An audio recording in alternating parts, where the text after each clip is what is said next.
Contohnya Bandara Yogyakarta International Airport. Yeah.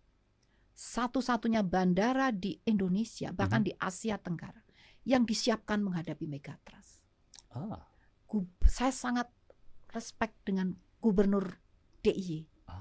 Okay. Tentunya didukung oleh para ilmuwannya. Oh, itu memang adalah masukan ilmuwan yang kemudian beliau akomodir gitu ya? Iya.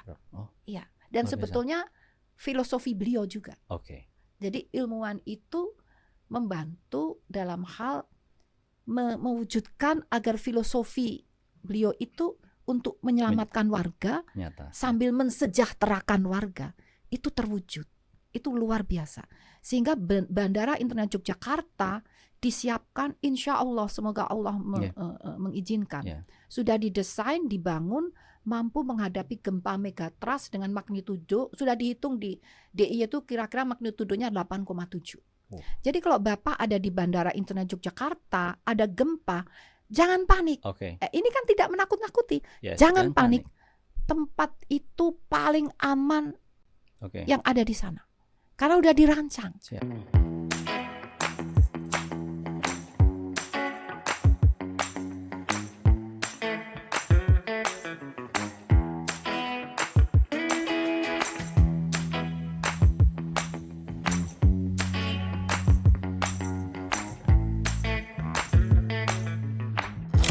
Selamat datang di lokasi laporan opini kajian analisis spasial Indonesia. Hari ini kita akan ngobrol bersama seseorang yang sangat banyak kiprahnya di dunia geospasial dan juga kebencanaan. Selamat datang Profesor Dwi Korita. Terima kasih Bapak Dr. Made Andi Arsana atas kasih undangannya ya. Sangat senang Prof. Ini sudah lama kami rencanakan sebenarnya.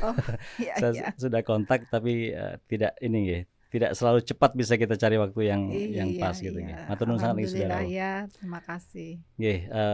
Teman-teman, Prof. Rita ini adalah kalau saya melihatnya sebagai bos dulu. Jangan keras-keras, nggak ada bos-bosan. Beliau dulu kita bekerja bareng ya Prof di UGM sebagai partner di kerjasama dulu. Dan beliau juga di rektor gitu Saya sempat mendampingi, menemani, membantu. Lalu Prof. Rita kemudian dipanggil ke Jakarta untuk menjadi kepala BMKG. Betul, Mungkin kalau teman-teman di rumah mengenal beliau itu lebih banyak di situ tuh, yang muncul di TV sering sekali. Obrolan kita hari ini memang cukup ini Prof. Rita, cukup terkait dengan tugas panjenengan kemarin, yang sebenarnya sih bukan hanya tugas itu ya, karena kan Prof. Rita sebenarnya dari dulu pun memang masih mahasiswa. Dari masih mahasiswa, betul. Bicara soal alam ya, kebencanaan gitu ya. Mungkin Nyun Sewu sebelum kita ngobrol-ngobrol itu boleh kita ini sedikit ya. Tadi kan bilang dari mahasiswa sudah menekuni itu, mungkin bisa cerita sedikit Prof. Gimana tuh ceritanya? Iya, saya mahasiswa itu sangat beruntung mendapatkan dosen-dosen. Saya kan kuliahnya di Teknik Geologi UGM. Nah, dosen-dosennya adalah orang-orang lapangan. Siap. Dan kami wajib ke lapangan. Sesulit apapun harus ditembus itu. Nah, sehingga itu menggembleng mental dan skill untuk di lapangan. Di lapangan tidak hanya mengenai geologi, batuan, tapi juga bagaimana humaniora. Menarik ini. Mengkomunikasikan. Jadi saya ingat sekali dosen pembimbing saya almarhum Dr. Insinyur Soeharto Coyudo. Itu mengajak saya ke lokasi bencana longsor. Waktu itu di Majenang atau Majalengka gitu. Nah, kami meneliti di situ, mencari, melakukan penyelidikan kenapa longsor itu terjadi. Itu tahun 1986. Saya belum lulus sarjana. Saya sarjana kan 1988. Jadi masih mahasiswa. Tingkat 3, tingkat 4, tingkat barangkali sekitar itu ya tingkat berapa ya? Tingkat 3 lah kira-kira ya. Nah, kemudian setelah selesai melakukan penyelidikan, saat itu juga harus segera kami terjemahkan ke dalam bahasa publik. Belum pulang ke rumah. Jadi kita belum pulang sebelum mentransfer dari bahasa teknis ke bahasa publik. Saya masih mahasiswa. Dan dosen saya menghubungi Bapak Kepala Desa di pendopo. Kepala Desa mengumpulkan orang-orang. masyarakat ya, maksudnya masyarakat Siap. yang berada di daerah rawan. Dan saat itu kami menjelaskan harus dengan bahasa yang sangat sederhana, membuat masyarakat itu paham kenapa bencana itu terjadi, lalu apa yang selanjutnya harus dicegah, dihindari. Itu pelajaran pertama saya mengenai bencana, tapi saat itu saya tuh belum mengenal manajemen bencana, tapi pokoknya ngikuti dosen aja ya. Terus saya belajar, kalau gitu kita memang harus begitu. Dan saya sangat tersentak ya, itu di arena bencana. Korban, jadi ada sisa-sisa jarik, pakaian, mainan anak, buku, tas sekolah. Itu sangat membuat, wah berarti saya harus belajar keras untuk membuat hal semacam ini tidak terjadi. Makanya saya sangat shock. Saya mahasiswa sudah diajarkan begitu. Setelah saya tua, setelah saya menyelesaikan tugas di BMKG, terjadi bencana yang ribuan orang meninggal. Saya itu harusnya ilmunya sudah ada, itu harusnya bisa dicegah. Saya tuh jadi merasa ya ada rasa prihatin, bahkan sebagai ilmuwan itu juga ada rasa bersalah. Kenapa ilmuku itu tidak bisa mencegah itu terjadi? Bukannya sejak mahasiswa aku sudah belajar, tapi ternyata kehidupan itu tidak sesederhana saat mahasiswa. Ada aspek-aspek yang di luar kapasitas kita. Nah, itu yang menyadarkan saya bahwa kita ini harus benar-benar gencar mengkomunikasikan kepada masyarakat dengan bahasa yang tepat, gencar berkolaborasi dan saling sharing satu sama lain. Jadi bukan berarti kalau kita sharing tuh merasa kita yang paling pinter, enggak. Justru kita sharing itu umpan balik untuk dikritisi. Jangan takut dikritisi. Justru saya tuh kadang-kadang kalau nggak ada yang kritik, masa ya too good to be true. Kalau semuanya baik ibu, jadi kepala ya. Kepala pimpinan tuh kan selalu baik bu, siap, baik, siap, aman gitu ya. Aman. Aku malah jadi too good to be true. Malah curiga kira-kira begitu. Curiga. Impossible. Karena ibu tahu lapangan. Semuanya. Di lapangan itu tidak mungkin seperti seindah itu. Itulah yang menghentak saya. Kalau misalnya sekarang masih terlalu banyak yang itu, kasihan rakyat itu. Di lapangan itu tidak sebaik siap, aman, enggak seperti itu. Tidak mandali gitu. Tidak mandali, benar. Siap. Itulah pelajaran yang saya peroleh. Sangat menarik ini. Openingnya menurut saya sangat menyentuh. Jadi sesuatu yang terjadi di masa lalu ya, di masa muda, itu betul-betul menjadi fondasi. Sejauh mana kan Prof Rita memang sempat juga ada di posisi yang formal, kebijakan kan kemarin ya. Itu sejauh mana pengalaman masa muda itu berpengaruh ke situ? Sangat. Kadang-kadang ada pertentangan batin. Kita harus fight dan high risk. High risk. Saya kalau sampai selamat itu bukan karena saya luar biasa, Allah yang menolong. Jadi kalau sudah begitu tuh kita udah zikir terus, zikir terus. Kalau sudah, karena untuk menyampaikan sesuatu kebenaran itu tidak mudah. Itu. Prof Rita boleh tidak menjawab ini, tapi saya sangat ingin bertanya. Apakah ini maksud risk itu maksudnya memang ada pihak yang tidak setuju, punya pandangan lain sehingga Prof Rita harus mengatakan sesuatu yang lain atau gimana? Model begitu? High risk itu begini, masyarakat, bukan masyarakat ya, kehidupan itu sangat kompleks. Berbagai pihak.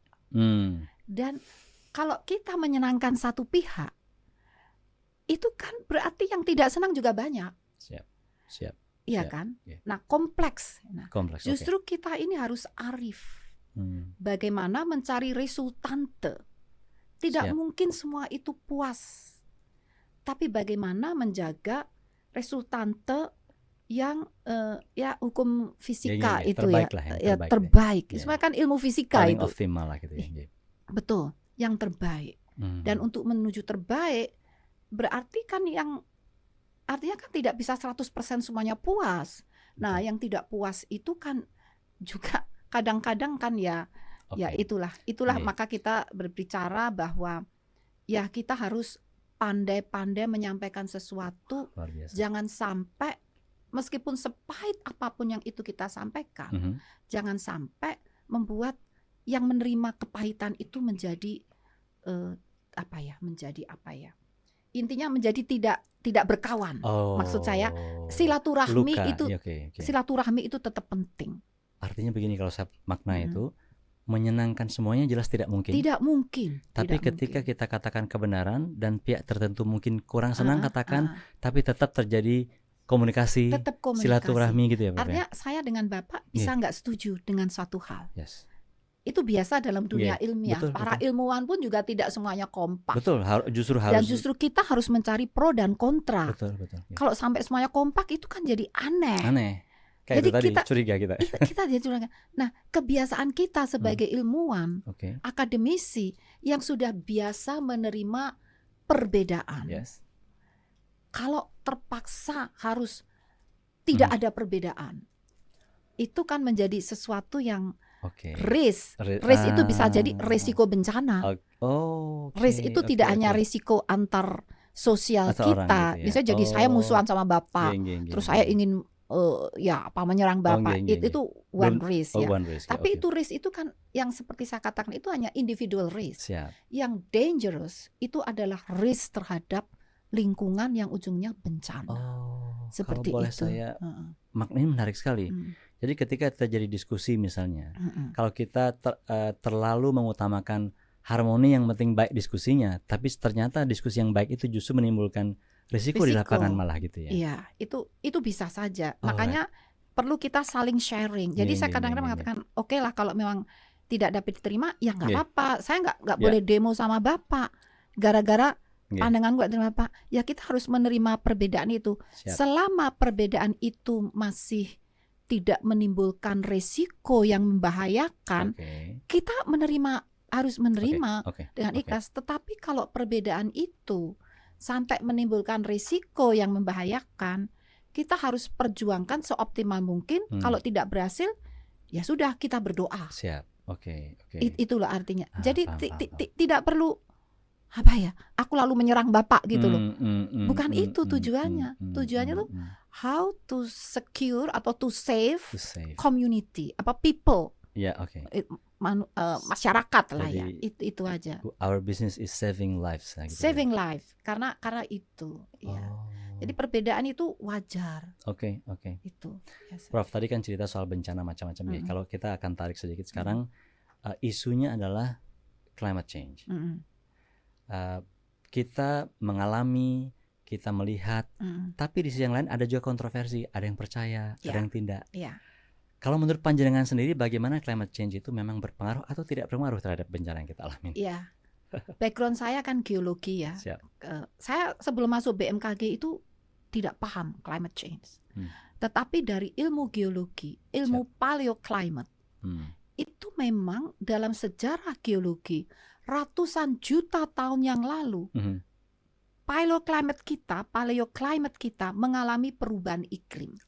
Minimal sudah 5 kali cycle perubahan dalam iklim. waktu yang besar gitu, dalam waktu ratusan juta tahun yang lalu. Jadi sebelum dinosaurus, sekitar 400 juta tahun yang lalu, sampai 200 juta tahun yang lalu, itu sudah beberapa kali climate change.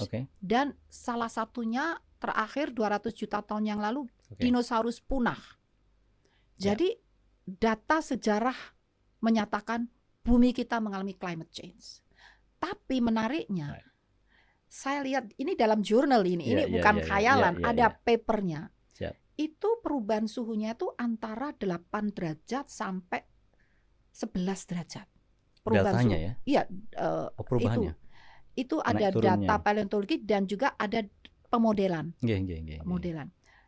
Tapi begini, perubahan suhu katakanlah rata-rata 8 sampai 10 derajat Celcius terjadi selama kurang lebih 200 juta tahun. Dan saat saya di BMKG, BMKG itu juga memiliki data-data perubahan suhu. Secara historis ya? Secara historis. Nah, 30 tahun terakhir perubahan suhu itu 0,9. Jadi rata-rata per 10 tahun itu kan 0,3. Per tahun 0,1. rata-rata. Yeah. Nah, kemudian suhu global sejak tahun 1850 sampai tahun 2025 sekitar berapa tahun tuh? 200 tahun ya atau 170-an tahun ya, 170 tahun. Itu perubahan suhu global sudah mencapai 1,55 waktu 1, itu yang tertinggi. Coba Pak Andi hitung 1,55 derajat. Dalam 170 tahun. Atau tadi Indonesia 0,1 derajat dalam 10 tahun. Dinosaurus punah 10 derajat dalam 200 juta tahun. Berapa kali lipat kecepatan perubahan suhu itu? 100 kali lipat lebih, mungkin malah hampir 1 juta kali lipat. Eksponensial, ya kan? Kita manusia dengan dinosaurus itu kuat siapa? Kuat siapa? Betul. Bisa diukur. Nah, akhirnya punah. Tapi punahnya kan ratusan juta tahun. Kenapa? Karena dinosaurus itu tidak bisa membangun industri. Pekerjaannya tidak membangun industri, tidak menebang hutan. Jadi kan pertanyaannya adalah kenapa sekarang bisa kurang lebih ratusan kali lipat dari zaman dinosaurus? Karena aktivitas manusia. Jadi mau percaya atau tidak, itu data ilmiah. Ada datanya, transparan. Tidak ada yang disembunyikan. Jadi aku kalau mengatakan tidak percaya, gimana saya harus menjelaskan ke murid, ke mahasiswa saya? Itu loh. Itu poinnya. Sangat menarik. Itu yang dan itulah yang saat ini kita harus berjuang bersama. Jangan sampai bencana seperti Sumatera Utara kemarin itu akan terjadi lagi menjadi suatu kenormalan baru. Kalau zaman kita kuliah pernah dengar terjadi badai tropis, siklon itu? Gak ada. Dan memang secara teori menurut ahli meteorologi ekuator di antara garis khayal lintang 10 derajat lintang selatan dengan 10 derajat lintang utara, zona ekuator, itu adalah zona di mana kecepatan rotasi bumi itu paling tinggi. Karena jari-jari bumi di ekuator itu kan paling panjang. Anda geodesi ya. Ilmu Anda ini. Sorry, aku ngomong gitu sama ahlinya. Malu. Nah, kan jari-jarinya paling panjang, berarti lingkarannya paling panjang. Betul sekali. Waktu tempuh rotasi antara kutub sama ekuator, waktu tempuhnya sama, tapi jaraknya paling jauh. Berarti kecepatan paling tinggi. Ada data global yang saya tidak tunjukkan ya. Itu terlihat lintasan-lintasan badai tropis itu terjadi sejak beberapa puluh tahun yang lalu. Tapi tidak ada yang menyentuh zona antara 10 derajat lintang utara dan lintang selatan. Jadi zona ekuator itu kosong, aman. Kenapa? Ini ilmu geodesi juga. Karena kecepatan rotasi bumi ini mengakibatkan gaya Coriolis. Gaya yang menghalau badai tropis itu. Jadi saking kencengnya sampai badai itu nggak bisa tembus. Betul. Itu kalau mau tembus nekat dia badai itu dia akan luruh atau membalik. Makanya waktu kita mahasiswa, waktu kita sekolah, kita nggak pernah dengar badai tropis. Nah sekarang sejak saya jadi kepala BMKG, tapi bukan karena saya kepala BMKG ya, maksud saya sejak tahun 2017 saya begitu diangkat dalam bulan November juga 2 badai tropis dalam 1 minggu itu terjadi. Tapi masih di luar sabuk ekuator. Oke ya. Berarti masih di. Tapi dulu tuh kan kita jarang ya. Tapi kok sekarang jadi ada. Dan makin bertambah tahun makin sering. Dan yang paling mengejutkan tahun 2021. Badai tropis Seroja lahir tumbuh di dalam sabuk ekuator. Lahir di situ, munculnya tuh di situ. Dan itu sesuatu yang tidak pernah terjadi sebelumnya kan? Tidak pernah terjadi sebelumnya. Dan senyar justru di situ juga.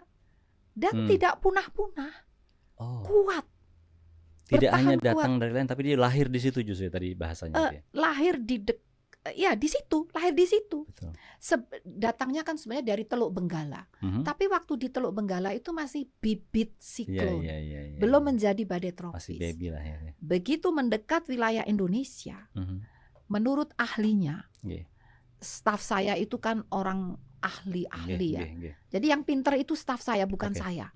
Ahlinya mengatakan ini suhu muka air laut di Indonesia itu semakin menghangat. Harusnya suhu rata-rata 26 derajat Celcius. Tapi saat itu saya sudah tidak jadi kepala ya. Tapi saya kan kadang-kadang tanya konsultasi. Nah, itu meningkat jadi 29 derajat Celcius. Bayangin, tadi kan kenaikan suhu hanya 0,3 sekian, menjadi 3 derajat Celcius. Artinya mendidih atmosfer kita, mendidih lautan kita. Dan itulah yang mengakibatkan pembentukan awan-awan hujan itu semakin masif. Jadi pemanasan global itu efeknya yang paling seketika itu menjadikan siklus hidrologi itu digaspol. Jadi pembentukannya makin masif. Dan itulah yang mengakibatkan hujan ekstrim, badai tropis itu. Ini sebuah konfirmasi bahwa percaya tidak percaya, perubahan iklim adalah kenyataan. Prof, ini kaitannya dengan tadi soal percaya tidak percaya dan ilmu tadi. Saya dan kita mungkin satu pandangan bahwa memang ilmu haruslah menjadi fondasi dari semua itu. Tapi bagaimana Prof Rita melihat selama ini fenomena itu? Apakah memang kebijakan itu betul-betul berlandaskan pada itu atau kita harus berjuang? Saya tidak mau mengatakan tidak. Kita harus berpikir positif. Karena faktanya ya kadang didengar. Kadang bukannya tidak didengar. Saya tidak mengatakan tidak didengar. Ada sesuatu yang dianggap lebih penting. Gitu ya. Jadi bahasa elegannya. saya merasa tidak etis mengatakan ilmu tidak didengar. Pasti didengar lah. Cuma ada pertimbangan lain yang barangkali lebih penting. Terima kasih Prof. Ini sangat bijaksana caranya menceritakan ya, dan membuat orang juga harus berpikir banyak sisi gitu ya. Tidak langsung menuduh, tidak juga langsung pesimis. Saya yakin pasti didengar deh. Itu tentang ini Prof, tentang pemerintah mungkin ya. Tapi kan ilmu itu juga kita tujukan kepada publik sebenarnya. Kita sebagai panjenengan sebagai ilmuwan pasti juga berpikir ketika tadi kan ya, bagaimana mengusahakan komunikasinya biar didengar publik segala macam. Kalau menurut Prof Rita sekarang ini, kepercayaan publik terhadap ilmu bagaimana? Semakin bagus. Nice. Semakin bagus. Makin bagus. Tadinya kurang, karena saya tidak akan menyalahkan publik. Karena kita ilmuwannya kurang mampu membuat publik itu percaya. Nice. Gitu loh. Terima kasih Prof. Ini saya kira perspektif menarik. Itulah makanya saat saya diberi amanah untuk memimpin BMKG, saya melihat staf saya itu para ilmuwan. Jadi suatu lembaga yang berbasis sains itu adalah di sana, para ilmuwan. Namun perlu ditingkatkan komunikasi publiknya. Sehingga sangat sayang banyak hal-hal penting yang harusnya diketahui publik tapi tidak diketahui. Sehingga akhirnya publiklah yang menjadi korban. Karena nyawa. Itu. Sehingga komunikasi ilmu, science communication itu harus digalakkan. Sehingga semua garda terdepan. Jadi di BMKG itu kan sistemnya ada kepala. Tapi di daerah-daerah ada 196 stasiun. Di situ ada kepala-kepalanya. Jadi merata seluruh Indonesia sampai di pulau terdepan, terkecil, terluar ada BMKG. Ada di situ. Nah, mereka saya ajak, Bapak Ibu itu orang hebat. Ilmu Bapak lebih tinggi dari saya. Karena saya tidak mempelajari meteorologi, klimatologi. Bapak-bapak belajar itu. Mohon bantulah saya, bantulah BMKG, bantulah rakyat dengan cara Bapak campaign, katakan yang Bapak tahu, katakan yang harus disampaikan ke publik agar masyarakat itu waspada tapi tidak panik. Kenapa panik? Karena tidak ngerti apa yang terjadi. Jadi literasi itu sangat penting. Yeah. Nah, jadi kalau literasi dulu orang megatrust itu kan panik, takut ya. Yeah. Saya katakan sampai kita tuh mau ditangkep. Yeah. Itu pernah tapi itu masa lalu yang indah ya. Yang indah karena akhirnya kami menjadi bersahabat. Oke. Iya, jadi bersahabat, saling Allah yang kuasa Allah yang menjadikan yang tadinya kami dicurigai. Siap. Dicurigai satu membuat panik. Ya. Padahal sebetulnya kalau itu di literasi itu tidak panik. Right. Ya. Nah, membuat panik terus mengganggu ketentraman umum. Oke. Nah, namun akhirnya setelah kami diinterogasi berkali-kali dianggap ini, akhirnya benar-benar bencana itu terjadi seperti apa yang kita omongkan. Akhirnya kita menjadi partner yang saling mendukung. Ini menariknya dua hal, Prof. Tadi kan saya suka sekali dengan kalimat misalnya ketika mengatakan bukan publiknya yang salah. Ini adalah tugas yang mempunyai pengetahuan untuk menyampaikan dengan bahasa yang mereka mengerti. Itu saya kira itu sebuah refleksi yang sangat bagus. Karena kadang kita cukup mudah tuh untuk keceplosan. Publiknya gimana sih, nggak ngerti-ngerti. Jangan salahkan mereka. Oke, terima kasih, Prof. Nah, terus kayak yang tadi, karena megatrust juga menjadi interest kami ya dalam hal ini. Mungkin bisa agak sedikit dalam ke situ sekarang. Sebenarnya yang terjadi itu apa sih? Kan megatrust itu menurut saya menjadi sebuah kata-kata yang nyun sewu nggih. Itu memang kadang-kadang lebih banyak unsur menjadi takut orang-orang. Mungkin Prof Rita bisa dengan kalau sampai takut berarti literasinya yang salah. Siap. Tapi bukan berarti tidak boleh ngomong. Kita harus ngomong tapi dengan bahasa yang tepat. Tidak menakut-nakuti. Itu kan sebetulnya persoalannya sederhana. Tumbukan lempeng. Tumbukan lempeng yang berpotensi di zona megatrust, yaitu zona zona yang besar luas, yaitu perbatasan antara zona tumbukan lempeng samudra Indo-Australia dengan lempeng benua Asia. Itu kan sangat luas. Ya. Dan karena luasnya ini dan itu kalau terjadi tumbukan maka akan terjadi suatu patahan, gerak patah karena numbuk itu batuannya melengkung lalu patah. Siap. Karena zona yang patah itu juga luas, maka energi saat patah yang dikatakan gempa bumi itu kan energi yang dikeluarkan dari lempeng yang patah. Karena lempeng yang patah itu luas, maka energinya juga besar. Makanya mega. Trust itu artinya patahan naik. Patahan naik itu patahan yang membuat dasar samudra sebagian kecil tersentak naik.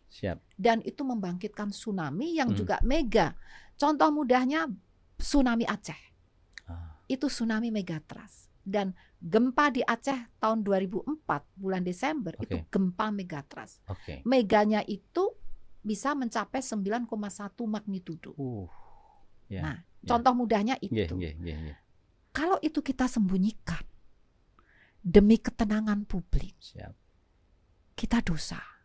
Dan kalau terjadi sesuatu seperti di Aceh, itu kan pada tidak ngerti, ahlinya aja nggak ngerti di masa itu gitu ya. Di masa itu, karena ahlinya nggak ngerti juga tidak ada sosialisasi ke publik sehingga korban jiwanya banyak.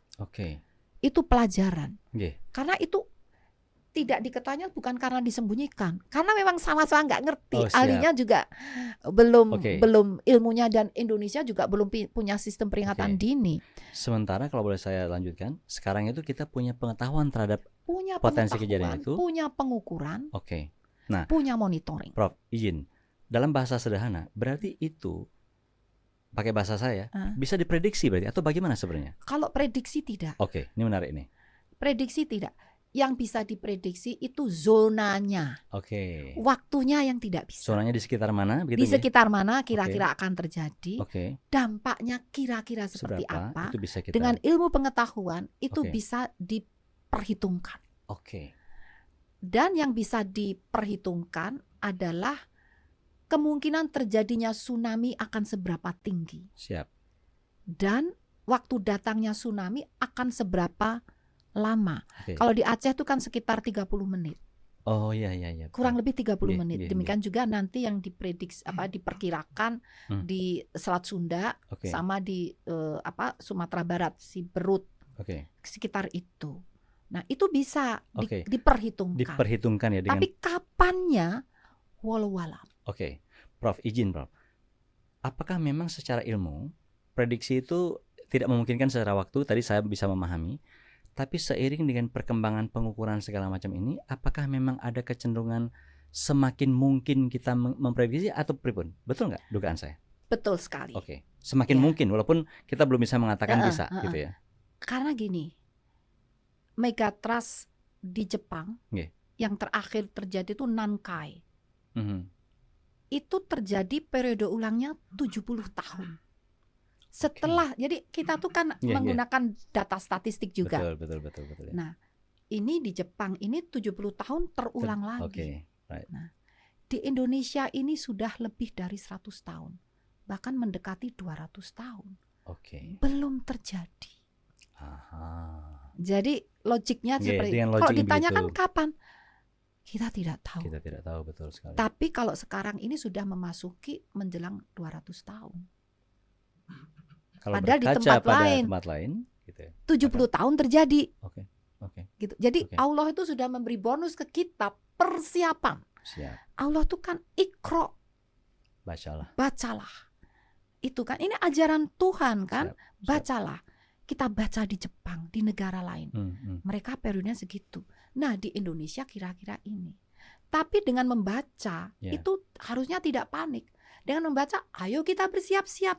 Mumpung Allah itu memberikan bonus waktu demi masa. Mohon maaf, aku jadi demi masa, kan demi waktu. Allah kan mengingatkan itu. Yaitu untuk menggunakan akal pikiran kita, bersiap-siap. Seandainya terjadi, apa yang harus disiapkan? Contohnya Bandara Yogyakarta International Airport. Satu-satunya bandara di Indonesia, bahkan di Asia Tenggara, yang disiapkan menghadapi megatrust. Saya sangat respect dengan Gubernur DIY. Tentunya didukung oleh para ilmuwan. Itu memang adalah masukan ilmuwan yang kemudian beliau akomodir gitu ya? Iya. Dan sebetulnya filosofi beliau juga. Jadi ilmuwan itu membantu dalam hal mewujudkan agar filosofi beliau itu untuk menyelamatkan warga sambil mensejahterakan warga itu terwujud. Itu luar biasa. Sehingga Bandara Internasional Yogyakarta disiapkan, insya Allah, semoga Allah mengizinkan. Sudah didesain, dibangun, mampu menghadapi gempa megatrust dengan magnitudo, sudah dihitung di DIY itu kira-kira magnitudonya 8,7. Jadi kalau Bapak ada di Bandara Internasional Yogyakarta, ada gempa, jangan panik. Ini kan tidak menakut-nakuti. Jangan panik. Tempat itu paling aman yang ada di sana. Karena udah dirancang. Ini maksudnya literasi itu ujungnya ke sana. Dan kalau ada tsunami, jangan panik. Justru itu tempat evakuasi untuk tsunami. Sebelum ada bandara, kalau ada tsunami, a'udzubillahi min dzalik, kesapu itu semua. Karena ketinggian tsunami sekitar 14 meter. Nah, dengan adanya bandara di lantai mezanin, antara lantai 1 dan lantai 2 di terminal, dan lantai 2 itu sudah dirancang melampaui ketinggian tsunami, mampu menampung 10.000 orang dengan tetap tegar gitu, kuat. Tetap di sana. Dan plus 1 crisis center dirancang tahan gempa magnitudo 8,7 dan mampu menampung 2.000 orang untuk masyarakat sekitar. Sangat luar biasa, futurik. Itu luar biasa. Saya sangat kagum. Saya sebagai orang yang sekolahan saja ini baru tahu, Prof, terus terang saja. Mohon maaf. Nggak apa-apa. Ya, artinya memang komunikasi publik itu penting kan gitu ya? Iya. Ini saya kira hal yang sangat penting untuk masyarakat juga ketahui. Tadi mumpung Prof Rita cerita soal mungkin ada pemerintah tadi, gubernur gitu ya. Berarti kolaborasi itu kunci tuh. Karena tidak bisa satu pihak saja ternyata menyelamatkan. Tidak mungkin, katakanlah ilmuwan sendiri. Yang nggak mungkin ilmuwan tuh nggak punya power untuk menggerakkan publik. Harus dengan pemerintah. Pemerintah daerah dan pemerintah pusat. Kalau terkait dengan ini, Prof, dengan Private, swasta. Itulah yang saya sangat kagum nih. Okay. Bagaimana pemerintah daerah Istimewa Yogyakarta bisa meyakinkan pihak swasta ikhlas membangun bandara yang mahal lebih dari 10 triliun demi itu.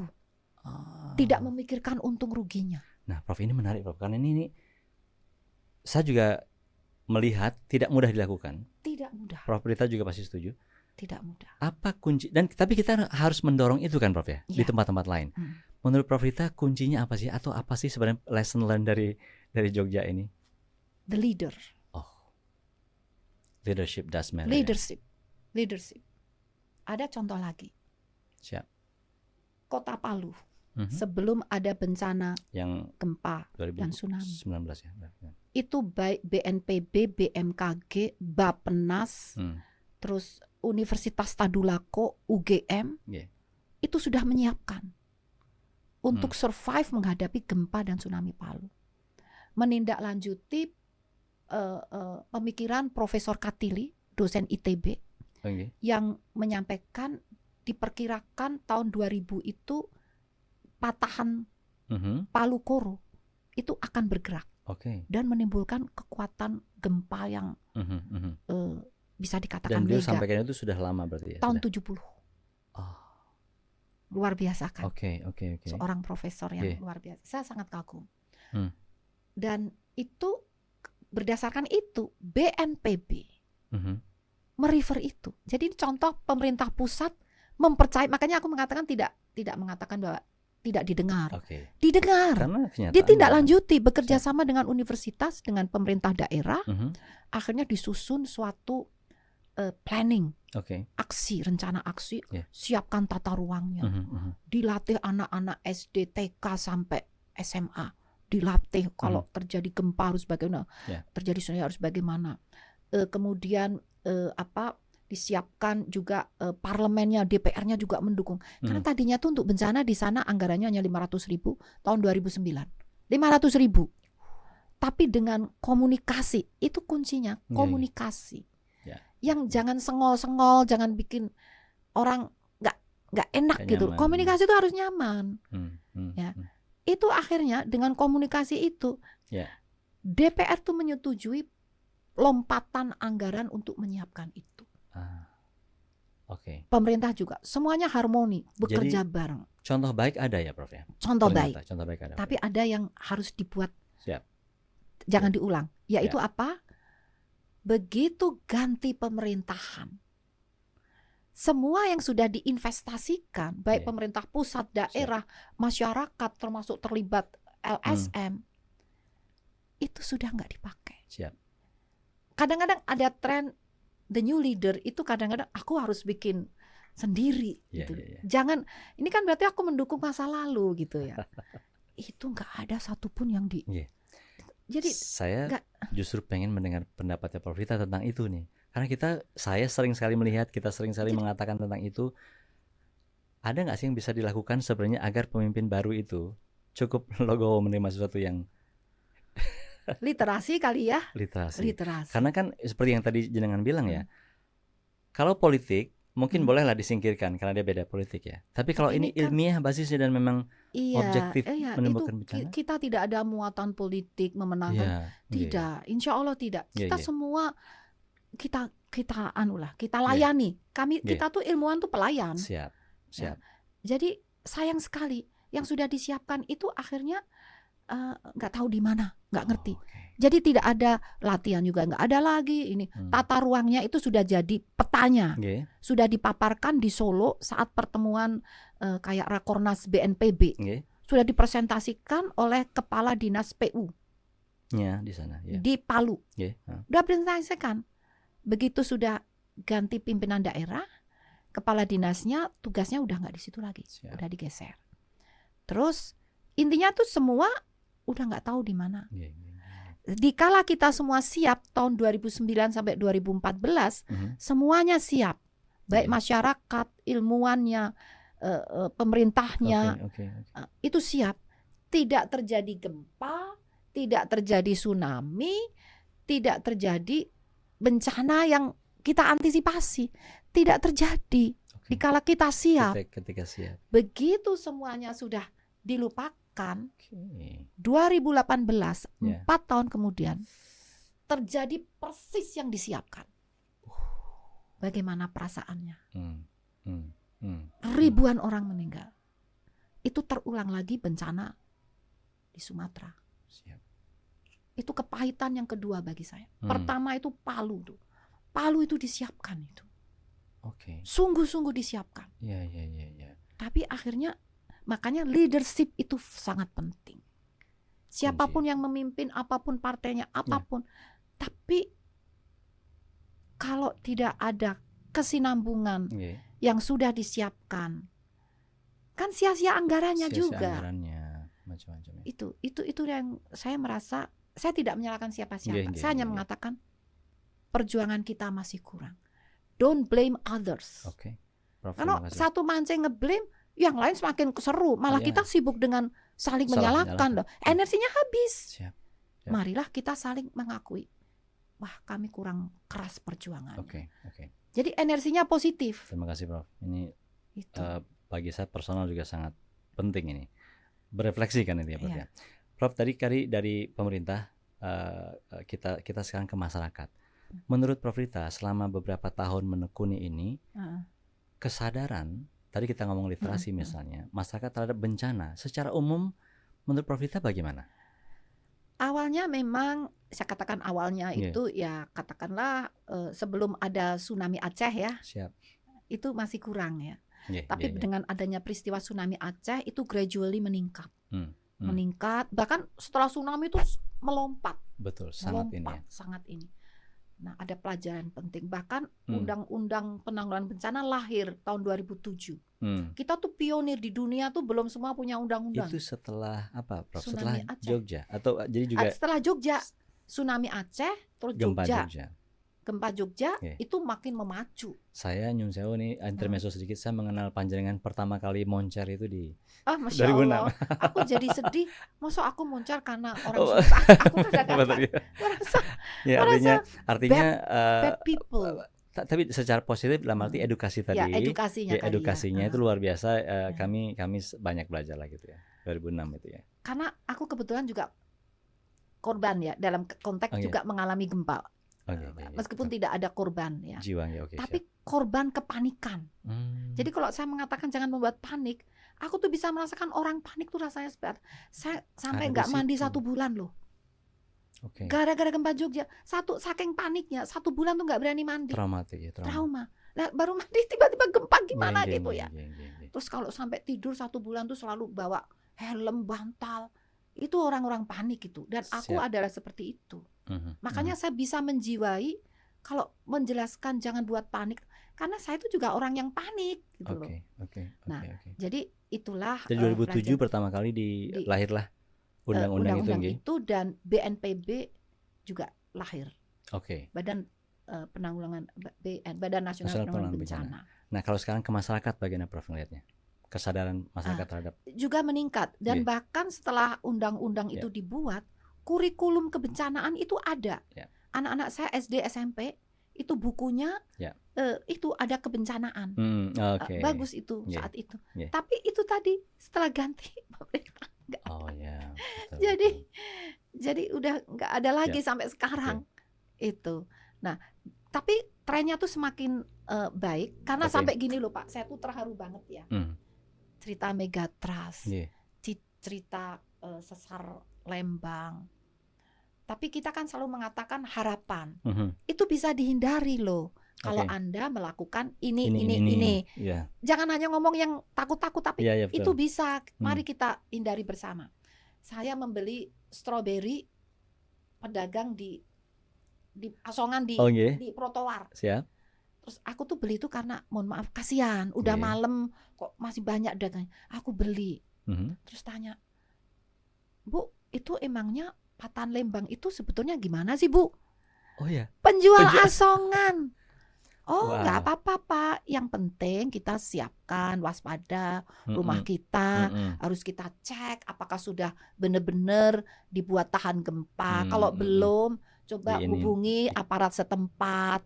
sampaikan apa bukan masalah bantuan ya, tapi bagaimana cara solusinya itu. Jadi penjual asongan. Terus awareness terus di tenda-tenda biru itu kadang-kadang juga ngomongin El Nino. Wah, ini karena El Nino ya, Bu. Nah, jadi apa ya? Awareness. Terus tas siaga bencana. Jadi sudah istilah-istilah itu bagi mereka harapan kita semoga istilah itu diikuti dengan tindakan. Oke, ini penting ini. Jadi kita harus membimbing memupuk agar action. Early action, tidak hanya early warning. Nah sekarang tadi menyebut early warning. Sebenarnya kan kalau kita tadi cerita soal megatrust misalnya atau gempa, kalau Prof Vita dengan tegas mengatakan belum bisa diprediksi, tapi kita bisa mengkalkulasi sesuatu. Nah itu kan sebenarnya kaitannya dengan kita perlu atau tidak perlu memberikan early warning kan sebenarnya kan ya. Salah satu hubungannya. Itu bagaimana menurut Prof Vita tuh peran early warning itu satu, kedua respon masyarakat terhadap early warning seperti apa sih sekarang? Karena kan kadang-kadang orang udah terlanjur nggak percaya atau udah terlanjur cuek, bisa jadi early warning itu menjadi tidak bermakna. Gimana Prof Vita melihatnya? Jadi early warning itu sangat penting. Contohnya senyar. Itu kalau ada early warning, kalau early warning badai tropisnya ada, ada. Ya. Nah, tapi early warning banjir bandangnya sistem itu tampaknya nggak ada. Early warning banjir bandang. Kalau early warning banjir di Jabodetabek itu sudah ada. Selalu pintu air naik sekian lalu di SMS semua. Itu ada. Tapi di badai senyar itu tidak ada. Tidak ada. Tapi kalau secara teori harusnya bisa dilakukan. Sebetulnya mudah. Sebetulnya mudah, secara teknologi mudah. Tapi secara social engineering itu perlu perjuangan. Nah, jadi memang yang perlu ditingkatkan, disediakan early warning yang khusus spesifik untuk itu banjir bandang itu. Nah, kalau tropical cyclone-nya itu tanggung jawab BMKG memberikan early warning. Nah, masyarakatnya bagaimana? Sebagian masyarakat sudah memperhatikan. Yang kurang tuh early action-nya. Setelah diberi warning, apa yang harus dilakukan? Nah, itu yang perlu ditingkatkan. Gitu ya. Siapa yang melakukan peningkatan kapasitas untuk early action? Itu adalah di daerah. Karena kalau semuanya dari pusat, nggak akan mungkin menjangkau juga. Dan kadang-kadang tidak kompatibel. Pusat itu kan generik, ya terlalu makro. Daerah itu unik, setiap desa itu beda. Unik, karakter manusianya juga beda. Itu harus daerah miliki. Nah, itu yang hubungan itu tuh yang masih harus ini. Dan satu lagi, itu kendala social engineering-nya. Daerah itu harus diperkuat untuk menguatkan kapasitas early action-nya. Dan saya kira approach-nya pasti harus beda-beda kan, Prof? Karena secara adat beda, ini segala macam. Betul. Artinya figur-figur yang kuat di masing-masing daerah itu beda juga. Championnya juga beda-beda. Itu. Nah, meskipun secara generik resepnya itu dari BNPB sudah ada. BNPB sudah mengarahkan desa Destana, desa tangguh bencana. Itu sudah disiapkan dibangun oleh BNPB. Tapi sistemnya generik. Nah, daerah harus menjahit menjadi lebih mengadaptasi menjadi lebih itu. Kalau misalnya dikatakan perlu adanya champion atau leaders tadi, maka dia definisikan kan. Kalau di desa saya champion itu ini, di sana mungkin beda. Beda lagi. Kalau di Bali misalnya, Nyun Sewu mungkin kepala desa katakanlah mungkin lebih rendah bisa kekuatan dibandingkan kepala adat misalnya begitu kan. Itu contoh sederhana gitu. Di tempat lain belum tentu seperti itu. Betul. Jadi seperti itu. Nah, itu yang masih harus dikuatkan. Jadi hal yang generik tadi sudah dibangun sistemnya itu tetap harus diterjemahkan lagi dan diadaptasi dan oleh lokal. Itu yang masih perlu diperkuat. Prof, saya lanjutkan sedikit. Kalau terkait dengan pendidikan, kan pendidikan adalah kunci juga di situ. Kurikulum kita yang tadi kan juga sempat disampaikan ya. Yang ada yang mengakomodir bencana lalu kemudian tiba-tiba ada yang hilang atau ada yang tidak perhatikan, itu menurut Prof tuh apa kuncinya dari situ? Apakah memang daerah yang harus, karena kan SMP, SMA itu daerah yang memiliki punya power ya. Apakah memang daerah atau harus di-drive dari nasional? Kalau lebih tepat top down and bottom up. Jadi ketemu. mungkin jadi ada yang generik mirip yang tadi. Oh, nggih. Yang generik misalnya tentang perubahan iklim. Siap. Itu bisa dari mata pelajaran yang kurikulum nasional ya. Tapi bagaimana efek perubahan iklim terhadap daerah-daerah itu mungkin ada perbedaan. Jadi diberi keleluasaan kurikulum di Jakarta mungkin beda dengan kurikulum di Papua. Bencananya kan beda misalnya. Kalau ada istilah muatan daerah gitu dulu. Muatan lokal. Dulu namanya mulok muatan ya. lokal, mulok, sorry. Berarti saya jadi mikir nih, kalau dulu mulok itu yang saya bayangkan bahasa daerahnya. Nah, jadi sekarang harusnya ada itu juga kan, dan tidak menghapus bahasa daerah. Oh iya, itu jelas. Justru muatan itu dimasukkan ke dalam pelajaran bahasa daerah. Right. Dulu pelajaran bahasa daerah zaman saya SD, Nini. Ono Coroko itu ya. Itu mungkin temanya diganti menjadi diarahkan ke siaga bencana gitu. Tapi bahasa daerah, bahasa Balinya kan beda dengan bahasa Jawa. Jadi bahasa-bahasa itu jangan dihapus demi mitigasi sebenarnya enggak. Tetap kita harus embedded di situ. Jadi tidak bersaing antar kurikulum, antar itu mata pelajaran. Jadi itu tidak harus muncul sebagai judul mata pelajaran sendiri, tapi sisipkan di dalam bacaan-bacaan itu. Jadi arena diskusi. Iya. Oke. Nah, selain itu Prof, jadi kita tadi kan sudah pemerintah, terus kita lihat juga bagian masyarakat, bagian pendidikan. Kita bicara tata ruang sekarang, Prof.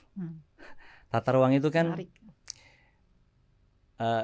ilmunya saya kira sudah lama juga umurnya. Semua orang banyak tahu. Orang banyak tahu. Tapi itu tetap selalu menjadi salah satu akar persoalan. Nyun sewu kalau boleh saya menyampaikan pemahaman saya, di Palu kalau tidak salah. Kenapa ada korban?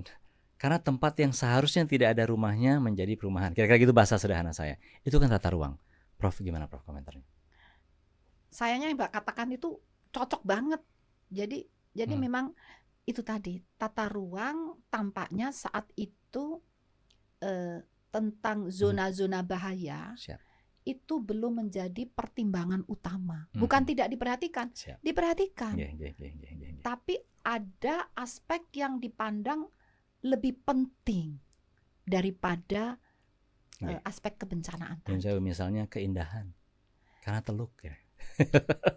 Kalau keindahan itu sebetulnya malah nggak masalah. Artinya dengan kan tidak harus dibangun hotel di sana. Keindahan tuh kan bisa trekking, hotelnya di tempat yang tidak ada patahannya, ya kan? Tapi kalau misalnya kepentingan ekonomi, kepentingan ekonomi ini itu, yang jadi karena kebetulan kepentingan ekonomi itu Nyun Sewu memang lebih cepat nampak kelihatan kan gitu ya, sehingga kemudian ya sepertinya ya wajar ya kalau tanda petik diprioritaskan, tapi sebenarnya dia sedang mengabaikan sesuatu yang sangat penting juga, tapi memang mungkin tidak kelihatan gitu nggih? Iya. Dan bukan berarti kita diharamkan untuk membangun perekonomian. Tidak. Kita punya ilmu justru untuk mencari balance. Ilmu itu kan untuk mencari balance. Betul. Antara boleh Tuhan aja menyerukan agar manfaatkanlah berkah dari Tuhan. Kekayaan alam. Tapi ada peringatan dari Tuhan. Janganlah engkau berlebih-lebihan. Jadi yang salah itu berlebih-lebihannya. Jadi kegiatan untuk eksplorasi itu jelas, boleh, tapi kita kan punya ilmu. Batasnya sampai mana? Jangan melampaui batas. Poinnya itu. Tata ruang itu kan sebenarnya batas-batas. Silakan dimanfaatkan. Tapi ada batasnya. Memompa air tanah itu ada batasnya. Jangan sampai tanahnya jadi ambles. Jadi poinnya tuh di sana. Kita kesulitan menetapkan batas. Istilahnya terlalu berlebih-lebihan. Wah, menarik sekali. Jadi itu. Batas itu bisa batas waktu, batas kedalaman, ruang gitu atau batas ruang, tapi juga batas intensitas ini melakukan itu eksplorasi. Ya, Prof, itu kan kalau kita rangkum tadi itu memang kepentingan yang saling beradu gitu ya. Kalau boleh saya duga gitu atau saya coba pahami, semestinya ada payung di situ yang bernama kesadaran mungkin begitu. Jika orang itu memiliki kesadaran yang cukup terhadap itu, ini beyond literasi ya. Kalau literasi kan baca paham, knowledge ya. Tapi kesadaran itu saya rasa akan lebih kuat, dugaan saya. Prof Rita bagaimana pendapatnya? Lalu jika iya, misalnya bagaimana ya kita membangun kesadaran itu sulit dijawab. Tapi saya setuju. Start with knowledge. By literasi dan edukasi. Tapi itu harus membangun awareness. Awareness itu kesadaran, kewaspadaan. Dan itu belum cukup. Itu lumayan ada knowledge, ada awareness lumayan. Tapi yang paripurna adalah wisdom, kearifan. Sejak TK itu harus sudah diajarkan. Kearifan itu, jadi kalau kita belajarnya dari TK sampai tua pun, sampai punya udah nenek-nenek kayak aku tuh belajar tentang itu tuh dari guruku TK loh.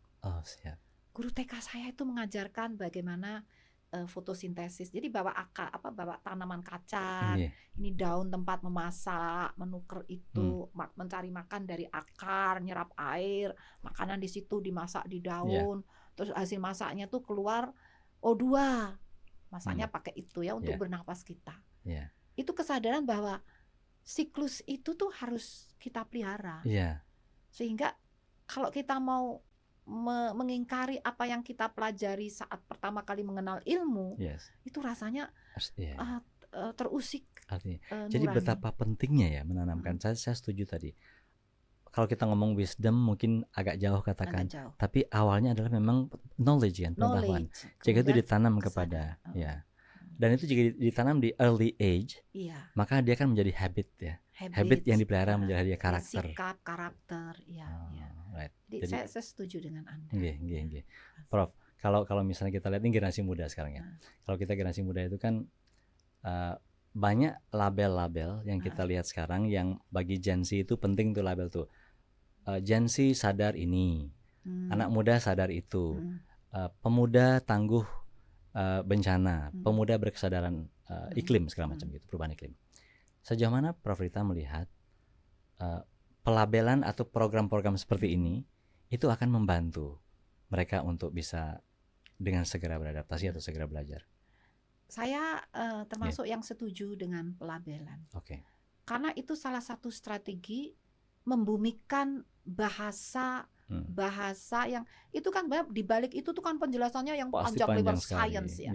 Tapi kalau kita jelaskan terlalu seperti sains, tidak merata yang paham. Paling hanya anak-anak mahasiswa, tapi yang nggak kuliah kan sulit. Jadi itu penting sekali pelabelan itu. Tapi harus pelabelannya tuh yang baik-baik, jangan pelabelan yang kontradiktif. Itu penting itu. Kalau dulu ya zaman saya terutama di 90-an itu kan aktivismenya itu politis ya Prof. Aktivisme itu karena saya angkatan 90-an. Sekarang sepertinya Gen Z kan agak berbeda. Aktivismenya itu menurut saya kesadaran akan ke situ itu cenderung lebih bagus sebenarnya. Akan alam, akan apa dia kira. Itu gimana Prof melihatnya? Kalau waktu zaman di BMKG, apakah melihat itu sebagai fenomena juga atau enggak juga ya? Kalau saya melihat anak-anak sekarang itu justru beyond my expectation. Saya tuh sangat terharu. Kebetulan di BMKG itu kan sering mengadakan festival ya. Itu yang hadir tuh anak-anak SD, SMP itu dan dia melakukan paparan, pakai poster tentang bagaimana cara melindungi alam, yang simpel-simpel, terus jambore iklim. Itu anak-anak juga. Itu mereka tergantung cara kita. Jangan sering dibentak-bentak lah ya. Kalau kesel gitu, kesel sama orang lain jangan terus dilampiaskan itu, jangan. Yang penting kita harus sabar. Itu mereka sebetulnya enjoy dan mereka itu sangat loyal sebetulnya. Kalau sudah diberi pemahaman, dia paham, dia bangga. Sampai ibunya aja disuruh nurut dia. Itu kata tadi dalam betul. Itu jadi sebetulnya itu suatu peluang untuk literasi dan edukasi. Jadi early stage gitu itu ya, lebih sama mudah. Beda kalau udah setua kita tuh agak sulit itu Itu bagus. Prof Rita, saya menikmati sekali percakapan ini karena merasa belajar banyak. Terima kasih sekali. Saya juga belajar dari Anda. Secara alami. Jadi terima kasih sekali. Mungkin nanti kita akan, kalau berkenan gitu ya, kita adakan satu lagi. Tapi kalau boleh ini mungkin closing begitu. Kalau Prof Rita harus memberikan pesan, saya tidak tahu kepada siapa. Kalau panjenengan merasa nyaman memberikan pesan pada siapa saja, pesan apa yang mau disampaikan, Prof? Monggo. Mungkin pesan saya klise ini. Semua orang mungkin juga sudah sering mendengar ya. Tapi kali ini saya benar-benar mohon kita harus jaga alam dan alam akan menjaga kita. Kita harus mengenal batas yang harus yang harus tidak boleh kita langgar. Jadi mengenal alam, kita jaga alam, alam jaga kita, dan mengenal batas. Mengenal batas. Caranya bagaimana? Iqra, bacalah. Itu, baca untuk semua saja. Gitu. Dan untuk diri saya pun juga kadang-kadang tergoda untuk ingin lompat-lompat batas gitu ya, kadang-kadang tapi nanti ngeri akibatnya gitu. Ya, jadi seperti itu. Baik, luar biasa. Terima kasih sekali pencerahannya. Saya kira teman-teman juga merasakan banyak hal dari apa yang kita obrolkan tadi dengan Prof Rita. Dengan demikian kita terima kasih Prof Rita. Sama-sama. Dan saya ucapkan sampai jumpa di lokasi.